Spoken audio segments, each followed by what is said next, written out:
हम डील करते हैं किसी भी चीज़ का, हमने गाड़ी का लोन लिया, जैसे भाई का ट्रैक्टर का लोन था। अब बैंक से कोई व्यक्ति आया, उसने आपको आकर कहा दीजिए मैं रिकवरी एजेंट हूँ। अच्छा, आपको कैसे पता रिकवरी एजेंट है? किसी की शक्ल पे थोड़ी लिखा है, गुंडा मवाली भी तो हो सकता है। तो आपको क्या करना है, जब भी कोई व्यक्ति रिकवरी एजेंट बोले अपने आप को, या ये बोले कि मैं रिकवरी के लिए बैंक से आया हूँ, सबसे पहले उसका आई कार्ड मांगो। अगर आई कार्ड नहीं है तो वो रिकवरी का काम नहीं कर सकता। ज़्यादातर रिकवरी एजेंट फ्रॉड है, बैंक के नाम पर धोखाधड़ी कर रहे हैं, और उन लोगों को बैंक ने ये अधिकार नहीं दिया कि वो आपके घर आकर के बदतमीजी करें, मिसबिहेव करें। जो रिकवरी के नाम पर बदतमीजी कर रहा है, मिसबिहेव कर रहा है, यकीन मानिए वो नकली व्यक्ति है, उससे सतर्क रहना है। आई कार्ड मांगना है उससे। आई कार्ड के बाद उससे DRA का एक सर्टिफिकेट होता है। ये DRA का सर्टिफिकेट क्या है? डेप्ट रिकवरी एजेंट। ब्याज का जो ब्याज हो जाता है उसको रिकवरी करने के लिए जो एजेंट बनाए जाते हैं, उनको एक सर्टिफिकेट देना पड़ता है, जिसको DRA का सर्टिफिकेट बोलते हैं। उसके लिए 12th पास या ग्रेजुएट होना ज़रूरी होता है, और उनको सिखाया जाता है सॉफ्ट स्किल्स, कैसे लोगों से बात करनी है, कर्जा वापस मांगना तो गाली गलौज नहीं करनी, बदतमीजी नहीं करनी, नियम क्या है। आप घर पर नहीं मिले, जैसे भाई ने बताया मैं घर पर नहीं मिला, तो घर वालों को बताना पड़ा कि बैंक से कोई व्यक्ति आया हुआ है। अगर आप घर पर नहीं है तो रिकवरी एजेंट आपके बच्चों को, आपकी फैमिली को, आपकी पत्नी को या घर के किसी भी मेंबर को परेशान नहीं कर सकता, गाली गलौज बदतमीजी नहीं कर सकता, और बैंक नोटिस देगा। अगर नोटिस नहीं आया और रिकवरी एजेंट आ रहा है तो आपका अधिकार है, आप उसको बोलो भाई नोटिस लेकर के आओ, या नोटिस भेजो। आपको घर आने को किसने बुलाया? डेप्ट रिकवरी एजेंट का सर्टिफिकेट होना चाहिए, उसके पास आई कार्ड होना चाहिए, और जिस बैंक का आपका लोन है उसी बैंक का आई कार्ड होना चाहिए उसके पास, अगर वो अपने आपको बैंक का एम्प्लॉय बता रहा है। अगर वो कहता है मैं बैंक का एम्प्लॉय नहीं हूँ, मेरे को किसी कंपनी को जिम्मेदारी दी है लोन रिकवरी करने के लिए, तो उस कंपनी का आई कार्ड होना चाहिए उसके पास, और फिर वर्क ऑर्डर होना चाहिए। मान लीजिए आपने HDFC बैंक से लोन लिया और XYZ किसी कंपनी को काम दिया गया रिकवरी करने का, तो इस व्यक्ति के पास कंपनी का आई कार्ड होगा, और रिकवरी एजेंट के लिए रिकवरी के लिए काम दिया है बैंक के तरफ से एक लेटर होगा, जिसको वर्क ऑर्डर बोलते हैं कि हमने इनको काम दे रखा है। वरना किसी भी रिकवरी एजेंट को आपने एंटरटेन नहीं करना, आपने उसकी बात नहीं माननी है, आप सीधा बैंक जाइए। अगर आपको कोई हरेस कर रहा है, बदतमीजी कर रहा है, मिसबिहेव कर रहा है, तो भी आप बैंक जा सकते हैं। बैंक के आप कस्टमर हैं, और उपभोक्ता के अधिकार होते हैं कुछ। आपका अधिकार है कि आप बैंक से बात करो, आपका अधिकार है बैंक से आप समय ले सकते हो। बैंक ने आपको पैसा दिया, आप ब्याज दे रहे हो, उस पर ब्याज के साथ पैसा दोगे ना, फ्री में तो नहीं दिया बैंक ने। बैंक ने कोई एहसान नहीं कर दिया आपको लोन दे करके। बैंक ने आपके सारे पेपर देखे हैं, कईयों की घर गिरवी रखा हुआ है, गाड़ी गिरवी रखा है, खेत ज़मीन गिरवी रखा हुआ है। सुबह भी जब हम वहाँ लोग थे हिंगोली में, वहाँ एक सज्जन आए, उनका 3 लाख रुपए के चक्कर में उनका 50 लाख का खेत गिरवी रखा हुआ है बैंक ने, सिर्फ 3 लाख रुपए में। और अब बैंक चाह रहा है किसी तरह से इसका खेत लूट लूँ। तो इस तरह से लूट नहीं चलेगी, ये खुली लूट है। अगर कोई ऐसा करता है तो गलत है। तो आपकी जिम्मेदारी क्या बनती है, आप बैंक में जाकर बात करिए। सारे बैंक के लोग बुरे नहीं है, बैंक के कुछ लोग अच्छे भी हैं, कर्मचारी मदद भी करते हैं।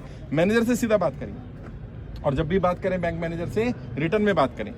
और क्या बात करनी है, कैसे बात करनी है, जैसी आपकी परिस्थिति है, जैसी स्थिति है उसके आधार पर बात करो। जैसी स्थिति मतलब, मान लो आप किस्त नहीं दे पा रहे, तो उस तरह से बात करो कि मैं किस्त क्यों नहीं दे पा रहा। बैंकों को सपना थोड़ी आएगा कि तुम किस्त नहीं दे रहे, बैंकों को क्या लगेगा तुम डिफॉल्टर हो, पैसा खा गए। बैंक तो ये मानेगा ना, तुम बताओ भैया मेरे घर में कोई गमी हो गई थी, किसी की डेथ हो गई, कोई बीमार हो गया, जो भी दिक्कत आई वो दिक्कत बताओ उसको। और कैसे बताओ, लिख करके बताओ बैंक को। अगर मान लो तुम किस्त टाइम पर नहीं दे रहे, लेट दे रहे हो। एक व्यक्ति ने बताया जी मेरी सैलरी आती है 12 तारीख को, बैंक 9 तारीख को किस्त काट लेता है, हर महीने मेरी पेनल्टी लगती है। आप बैंक में जाकर के रिक्वेस्ट कर लो कि भाई मेरी किस्त की डेट 15 तारीख कर दो। अब उससे क्या होगा, आपकी जो 12 तारीख को 9 तारीख को किस्त लग रही है और 12 को सैलरी आ रही है, 15 को लगेगी वो, तो आपको उस पर पेनल्टी नहीं देनी पड़ेगी। आप अपनी स्थिति तो बताओ। जो लोग व्यापार कर रहे हैं, खेती कर रहे हैं, या कोई दिक्कत आ गई खेती में, मान लो फसल नहीं हुई, उतनी नुकसान हो गया, व्यापार डूब गया। बहुत सारे लोगों ने बताया जब लॉकडाउन लगा, लॉकडाउन के बाद से उनकी दिक्कत आनी ज़्यादा शुरू हुई है। बहुत सारे लोगों के व्यापार बंद हो गए, बहुत सारे लोगों के काम धंधे पूरी तरह तबाह हो गए। अगर आपके साथ कोई दिक्कत आ रही है तो बैंक को सपना नहीं आएगा भैया, आपको बैंक में जाना पड़ेगा और लिख करके रिटर्न में देना पड़ेगा। अपनी सारी व्यथा बताओ बैंक को कि आपके साथ क्या दिक्कत आई। अभी सुबह भी एक व्यापारी आए, उन्होंने कहा सर मेरा 30 लाख रुपए महीने का व्यापार होता था, और लॉकडाउन के बाद आज स्थिति ऐसी है मैं 10 लाख 15 लाख का भी व्यापार नहीं कर पा रहा, आधे से भी कम रह गया मेरा व्यापार। कहते हैं मेरी किस्त जाती थी, बैंक ने CC लिमिट दे रखी थी, अब मैं वो लिमिट पूरी यूज कर चुका हूँ और मैं बैंक को पैसे नहीं भर पा रहा, और बैंक मुझे डिफॉल्टर मान रहा है। मैंने कहा आपने बैंक को बताया जा करके? कहते नहीं फोन आता है तो बात करना। नहीं फोन नहीं, बैंक में जाओ, जाकर के रिटर्न में बात करो, लेटर दो अपना कि मुझे इतना समय चाहिए। बैंक आपको समय भी दे सकता है, आपकी किस्त को कम भी कर सकता है, आपको कुछ ऐसा समय दे सकता है जिसमें आपको किस्त नहीं भरनी, इंटरेस्ट भी नहीं पे करना, लेकिन बैंक से बात तो करनी पड़ेगी। और कोई गलत कदम मत उठाओ। बहुत सारे, अभी रुक जाइए, बहुत सारे लोगों ने व्यापार ना चल पाने के कारण सुसाइड कर लिया। भाई मर जाना कोई सोल्यूशन नहीं है। मानो तुम चले जाओगे तो क्या बैंक पैसा छोड़ देगा? वो पैसा तुम्हारे परिवार से भुगतान करेगा, कहीं ना कहीं से वो रिकवर करेगा, उन्हें परेशान करेगा, बच्चों को परेशान करे, परिवारों को परेशान करे, तो वो तो और भी नुकसानदायक बात है। तो बेहतर क्या रहेगा? बेहतर ये रहेगा कि आप अपनी तरफ से कोशिश करो कि आप बैंक से बात करो, कम्युनिकेट करो, गलत कदम मत उठाओ।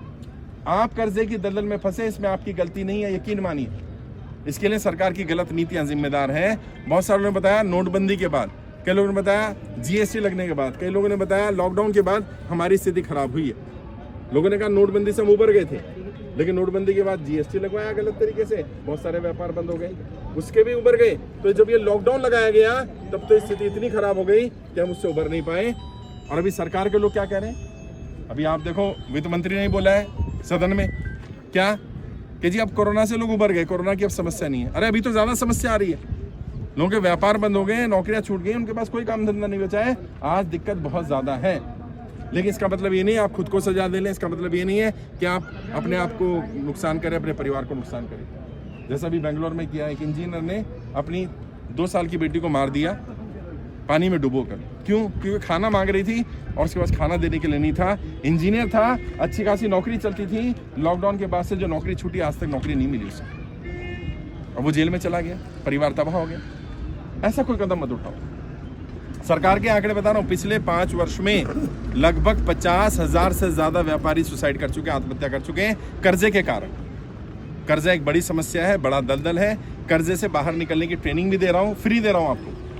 आप YouTube पर ले सकते हैं ट्रेनिंग, गूगल पे सर्च करना कर्जे से बाहर निकलने के 20 तरीके, मेरी ट्रेनिंग आ जाएगी। वो ट्रेनिंग अटेंड कर लो, खुद भी अटेंड करो, और तुम्हारी जान पहचान में अगर कोई कर्जे में है उससे भी अटेंड करवाओ, उन्हें बचाओ। लोगों को, लोग बहुत परेशान हैं। कर्जा ऐसी समस्या है कि कोई किसी को बताना नहीं चाहता कि मैं कर्जे में हूं, और मेरे ऊपर कोई कर्जा नहीं है, मेरी टीम पर कोई कर्जा नहीं है। हम लोग जनता की कर्जा माफी के लिए, कर्जा मुक्ति के लिए प्रयास कर रहे हैं। तब ये प्रयास सफल होगा जब हम संगठित होकर काम करेंगे। हम सबकी जिम्मेदारी बनती है कि हम संगठित हो और एक दूसरे की मदद करें, एक दूसरे का साथ दें, एक दूसरे का सपोर्ट करें। अगर आपके ऊपर कर्जा है तो आप अपने कर्जे के लिए फॉर्म भरो। अगर आपके ऊपर कर्जा नहीं है और किसी जान पहचान वाले पे कर्जा, उससे फॉर्म भरवाए। और ऑनलाइन फॉर्म भरना है, फ्री भरना है, कोई चार्ज नहीं है। कर्जा मुक्ति अभियान पूरी तरह से निःशुल्क है, किसी व्यक्ति को 1 रुपया भी नहीं लिया जाएगा इस अभियान में। आज अगर लेटेस्ट बात करूं तो 2 लाख से ज्यादा लोग कर्जा मुक्ति अभियान में जुड़ चुके हैं। देश के अलग अलग जिलों में जाकर के, अलग अलग लोकसभा में जाकर के मैं लोगों से मिल रहा हूँ। सुबह मैं हिंगोली में था, अभी यहाँ पर हूँ, इसके बाद बीड़ जा रहे हैं हम लोग। उससे पहले हम औरंगाबाद थे, औरंगाबाद में लोगों से मुलाकात की, जालना में लोगों से मुलाकात की है। उससे पहले मैं महाराष्ट्र आया था तो मैं नागपुर गया था, नागपुर में मैंने लोगों से मुलाकात की थी। रामटेक गया था, अमरावती गया था, मुंबई होकर के आया, नासिक हो गया, पुणे होकर के आया, ठाणे होकर के आया। पूरे महाराष्ट्र में अलग अलग जगह जा रहा हूँ। उससे पहले वेस्ट बंगाल होकर के आया मैं, वेस्ट बंगाल से पहले गुजरात में था, मैं गुजरात में लोगों को गाइड कर रहा था। मैं हरियाणा होकर के आया हूँ, पंजाब होकर के आया हूँ, उत्तर प्रदेश होकर के आया हूँ। अभी यहाँ से मध्य प्रदेश जा रहा हूँ, 13 तारीख को मध्य प्रदेश जाऊँगा। पूरे देश में लोगों को जागरूक कर रहे हैं। संगठित होकर के अगर हम काम करेंगे तो लोगों का कर्जा माफ हो सकता है। जब बड़े बड़े उद्योगपतियों का कर्जा माफ हो सकता है, उनको राहत दी जा सकती है, तो आम इंसान का क्यों नहीं हो सकता? आपको पता है 10 लाख करोड़ से ज्यादा का लोन बड़े बड़े उद्योगपतियों का राइट ऑफ किया गया है। 10 लाख करोड़। और 10 लाख करोड़ कितना होता है? अगर 1 करोड़ लोगों का 10-10 लाख रुपए माफ किया जाए तब जाकर के बनेगा 10 लाख करोड़। कितने 100 परिवारों का माफ कर दिया, तो हमसे क्या दुश्मनी यार? हमारे भी माफ कर दो।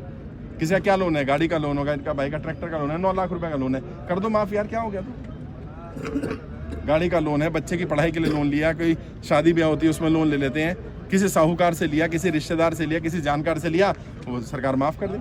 और लोन माफी का प्रोसेस भी समझो क्या होता है। मान लो इन्होंने इनसे पैसा लिया, अब इनका लोन तो माफ हो गया, इनके पैसे क्या होगा? इनका पैसा मर जाएगा। यार इन्होंने मदद करी, इनका पैसा तो नहीं मरना चाहिए ना। तो उसका प्रोसेस क्या होता है? सरकार जब लोन माफ करती है, इनका तो माफ हो जाएगा, इन्हें सरकार पैसा दे देगी। यानी आपने भी किसी रिश्तेदार से, किसी जान पहचान वाले से अगर पैसा लिया है तो उसका पैसा मरेगा नहीं, आपका लोन सरकार माफ करेगी और उसका पैसा सरकार दे देगी। तो सरकार, ये जो कर्जा माफी है जब भी सरकार करती है, इससे लोगों को फायदा होता है, लाभ होता है।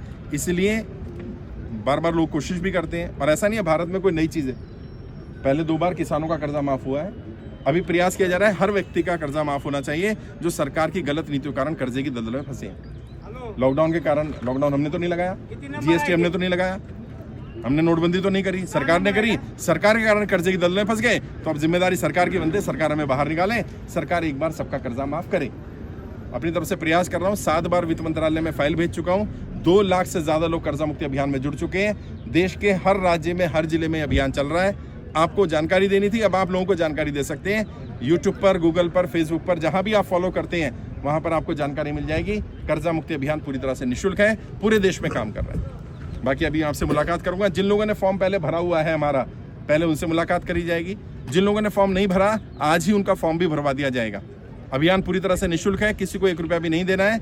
बैंक का कोई कर्मचारी आता है, वित्त मंत्रालय से आता है, कोई व्यक्ति आता है आपसे, आप अपनी सच्चाई बताना, उन्हें बताना आप कर्जे की दलदल में कैसे फंसे, क्या दिक्कत आई, क्या समस्या आई, और सरकार फिर आपका कर्जा माफ क्यों करे, वो भी आपको उन्हें बताना पड़ेगा।